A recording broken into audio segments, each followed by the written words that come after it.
Hello and welcome to Thirsty Thursday. Today we have a guest co-host with us in the house. Hi, Lydia. Hi, Susan. How you doing? Good. This is awesome. Thank you for coming and joining us. So, Lydia, folks, Lydia DiFrancesco is an employee wellness consultant and founder of Fit Healthy 365. She's a friend of Thirsty Thursday around here and often sends us these amazing nuggets of news. And one of the most cool ones I remember was when we were closely following Kevin Parent and his antiques with the Ottawa public health stuff. And remember when Ryan Reynolds got involved, you sent us that piece, and that was like pretty awesome. So welcome. Can't wait to chat out today's news with you. I know there's some juicy stuff here. I'm excited to chat about it. Yeah, so without any further ado, I'm going to dive straight into some of the news. And Lydia, I've told you that we tend to follow podcast news around here because vested interest and Obviously. all of that. If the podcasting company is not interested in podcast news, we have problems. Yeah. So for those listening, you'll be able to find the links. But for the rest of you, I'm just sharing a screen over here, showing you this. Shall we call it a trend? The trend, folks, is that podcast platforms are going to get more interactive. And when we say more interactive, that is by the way of having ways in which you can poll your audience online, ways in which you can get them to talk back to you, and that sort of thing. So they've specifically talked in this article about how this is a big trend abroad. North America, not so much, but like Chinese podcasting apps, for example, already allows a fair amount of this. And while Spotify does have the ability for you to poll internally, like I think it uses Anchor, which is their editing company that they acquired a while ago. If you are using Anchor, you're able to post polls and find out more. And I think that the key thinking behind something like this is that why sort of try to take it externally. If people are listening to your podcast in the platform, it makes sense to get sort of live feedback. Totally. So what do you think about that, Lydia? I read this article and I was kind of like, why doesn't this already exist? To me, it was kind of like, of course it should exist. I mean, we want to know what our listeners want. Like the worst thing I think you could do as a marketer is be talking about stuff that nobody cares about. Right. So to me, the idea that you can do polls, you can have like a comments section, kind of like how YouTube does, like that just makes sense. The interesting piece that I'm not sure that I think would make the most sense, or that to me is a little bit weird, is the idea of, they were talking about the like interactive hand gestures and nodding of your head and somehow integrating that into the communication. I think that's a little bit, and I'm not so much about Big Brother, like Google knows everything about me and that's fine. I think that's maybe a one step too far and also a little bit weird. I do agree with the point they're making that obviously if you're listening to a podcast, most people are listening to it as an audio only, right? Where they're driving or they're walking, they don't have their phone in their hand. So I think having that immediate feedback maybe isn't possible, but also is it necessary? Maybe it's fine to just have the polls and the sort of post feedback of comments and that sort of stuff. So that was the one piece that was weird. The other part, to me, it totally makes sense. I think I agree with you. I think we'll see more of this in the future. I think so. I think it's going to become a trend, and I fully agree with what you're saying in terms of, having people. And again, I wonder if it's depending on what kind of user and how you use your stuff. I certainly like to pace. I walk around while I'm taking calls or listening to podcasts, and my actual screen is in a different place because you're right. Sort of close at range. So things like nodding, that would not go well for me, Lydia, because I just tend to have nervous tics and, move around and do a little dance on my own. So that's not going to work for me at all.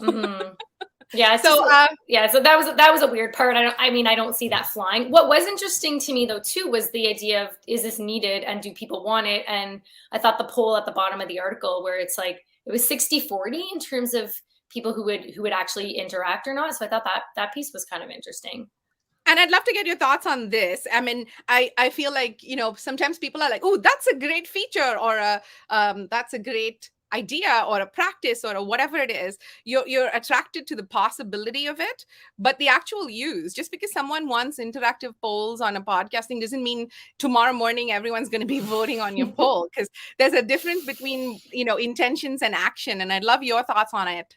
Yeah, absolutely. I mean, I see this for sure within the wellness sector too, right? Where people say they want to do something, but then they don't actually take the action. I think in this instance, to me, to have the infrastructure set up to allow for polls or comments is very minimal. Like, it's not a hard thing for Spotify to create that. So why not have it? And then if the podcaster wants to use it, that's great. And if the users want to comment, that's cool. I mean, if you think about it, you look at YouTube, for example. There's videos that get millions upon millions of views, and yet there's such a small percentage of comments, right? So it's the same idea where it's still there, people can use it, but not everyone is going to use it. This is true.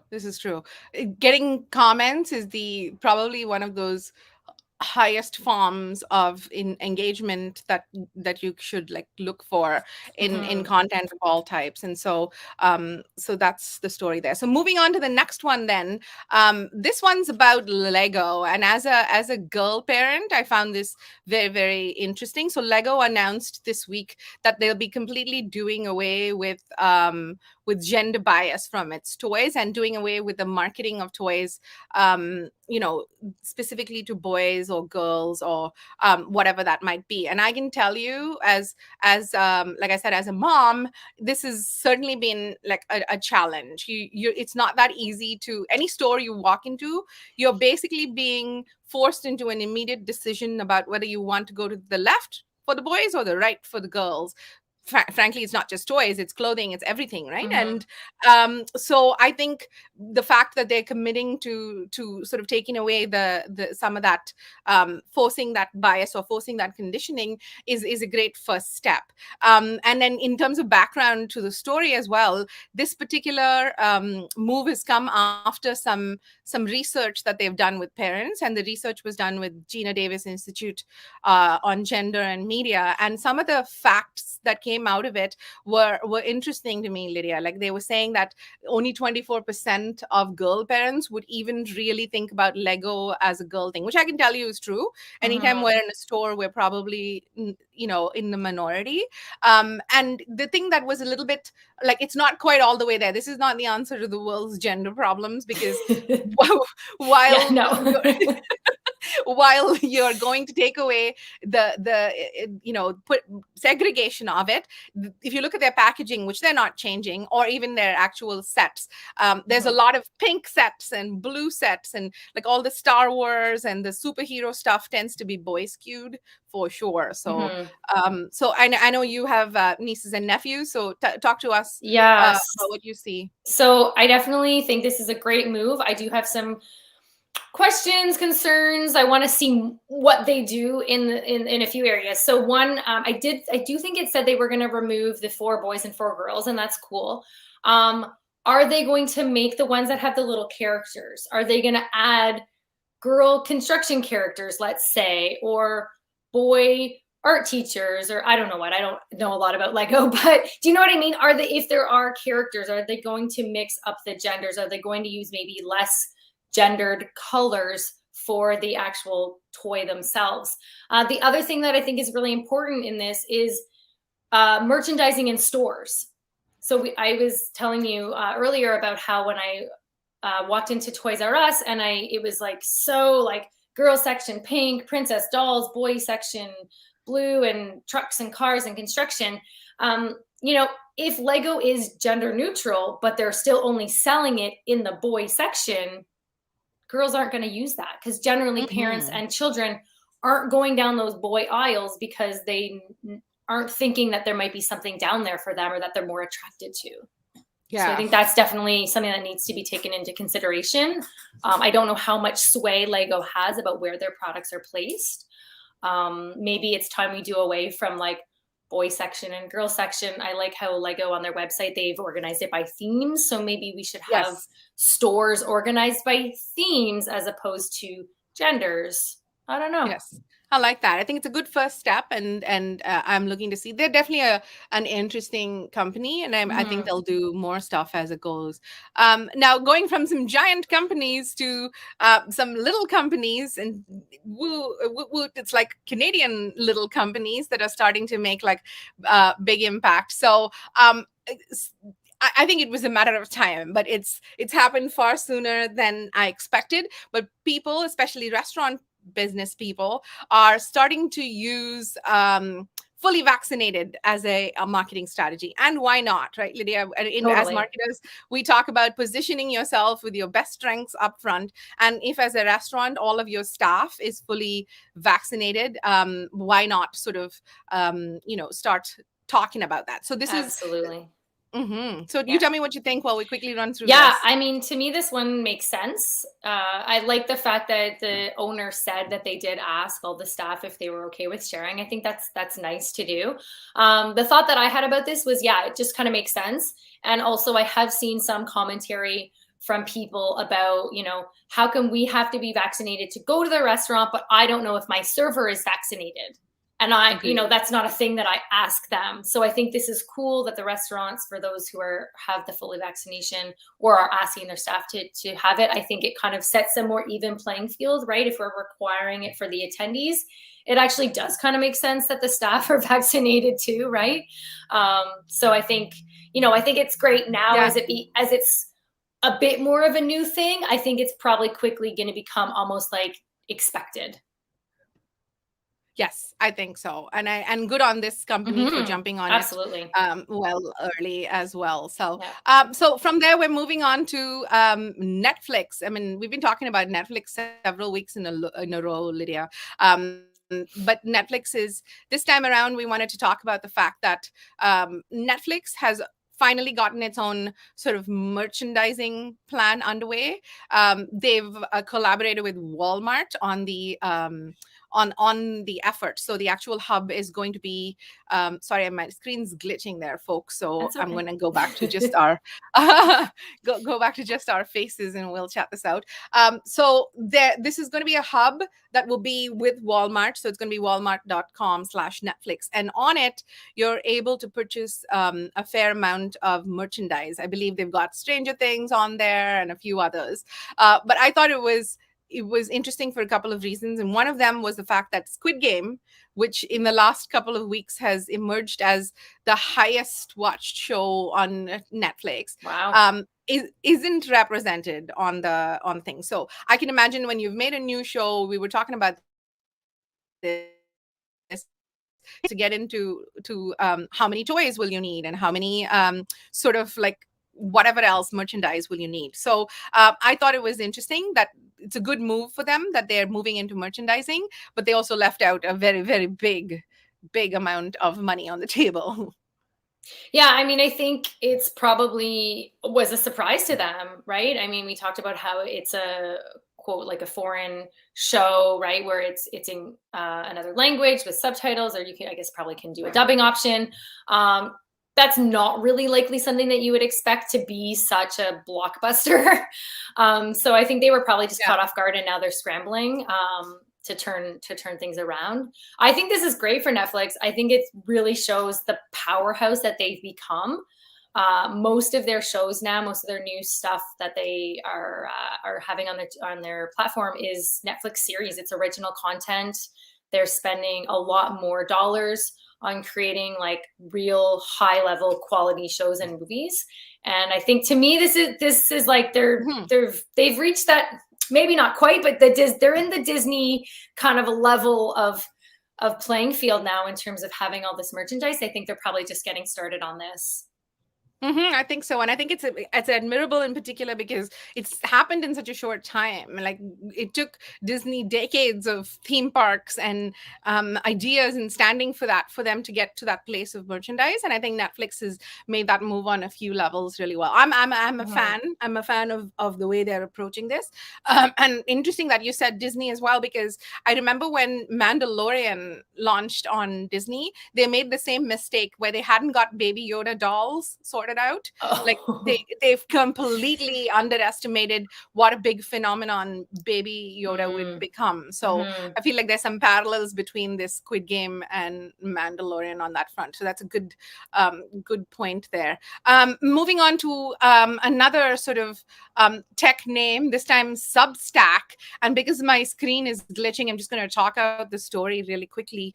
Substack is an email platform, kind of like Patreon or any of the others.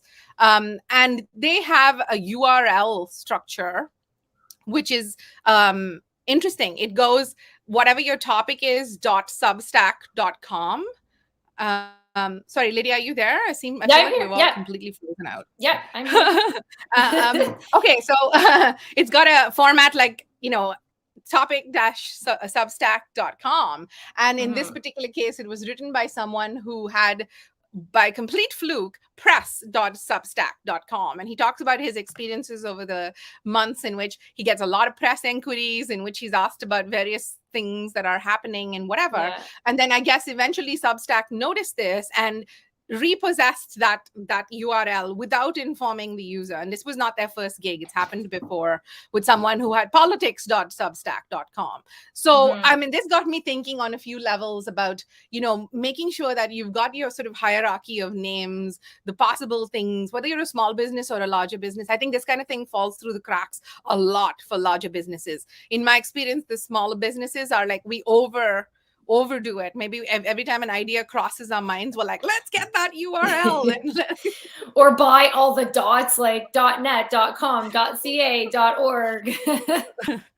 Yeah, but I think it brought up a lot of thoughts around like your intellectual property, and really, I mean, I guess hierarchy is the only way to say it. It's like having that full understanding of all the needs. Like if you're in a fast growth plan, like most technology companies tend to be, or most softwares of any type, really, I think it's important to think about how that's going to expand, like how many sort of areas, or shall we call it pillars, you're going to need to service, and then overestimate like hell, right? I mean, and protect those. Yeah, no, I think it definitely, I mean, it's super, super interesting story on a lot of levels in terms of IP and what you own on someone else's site versus do they own it. I think, we saw that with social media with the Facebook outage and stuff last week, I think it was, where you don't really own stuff on other people's platforms, even maybe if they say you do. So kind of caution to people about that, but also like you were saying about making sure you own kind of the right URLs that you might need in the future. Find the line between like not overdoing it versus, and then, missing some key things. So I think it just, it brings up those good points for sure. And to my mind, this is like such a big change in what was considered brand, right? I mean, for years and years, brand was your color, your logo, your font, your those kind of things which were visible and heavily design led. And this continues to be design led. It's just not design led in the sense that this is pretty or this is not pretty. This is like a lot of design thinking that needs to go into this. And I think people who are brand managers probably need to get a bit more involved. This kind of stuff tends to be unsexy to brand work, but it is pretty necessary to really think about Absolutely. this sort of architecture. Yeah, or even a URL, if it smushes your words in a certain way, can you make other words that are inappropriate, right? That's definitely something that a brand person would want to be involved in, right? So I think you're right on that. Yeah. Absolutely. And then really quickly to end it off, we wanted to mention a couple of Halloween things. I don't think the month of October is complete unless we talk about what brands are doing for Halloween, especially in the kid universe. And there were a few pieces, we'll post them down here. There were a few pieces with various brands that were doing interesting things. But I think the one that stood out for us was the Temptations cat food ad, right, Lydia? Would you like to tell us about that? Tasty human flavor. I don't know. To me, that's a little bit weird. I don't really see cats as the type of animal that even would want to eat a person. I don't know. Maybe they're just trying to be like too cute, but took it too far. I'm not sure. I'm not an overly cat person, so I don't know if it would be attracted to a cat person or not. But yeah, a little bit too weird for me, I'd say. Yeah, it's interesting, folks. The ad itself is a little bit of a, I mean, if I played it here, you wouldn't be able to hear it. So it's basically an owner who's in bed sleeping, and the cat's watching him like she's about to eat him. And it's all a little creepy and Halloween like, as you would expect. And I was saying to Lydia, this is like this weird little Venn diagram of like people who are slightly dark and twisty, who also own cats, who also like Halloween. And if those are your people, you probably hit it on the bullseye. Yeah, but I mean, maybe there's a lot more of them. I don't know. Maybe Temptations did their market research and or maybe they're just going for kind of the shock value, and now the fact that we're talking about Temptations cat food is a win for them. Right? No press is bad press, even if it is people not Yeah. clear about why you should be eating humans. I Anyway, do so think that's go on. No, I was just gonna say, I do think the whole concept though about these brands, and you'll see it in the article if you read it, but about the brands selling costumes related to their brand, I think that's a really neat way to get consumer engagement in a different way. Yes, there was a wine company that had an actual dispensable wine section in your costume, which I Yeah. think is very pandemic humor, because you know what they say about the wine habits in the pandemic. So I thought it was great. Yeah. So yeah, thank you for joining me on that, Lydia. This cool stories this week, and it was awesome chatting that out with you. Yeah, my pleasure, Susan. All right, bye, folks. Take care.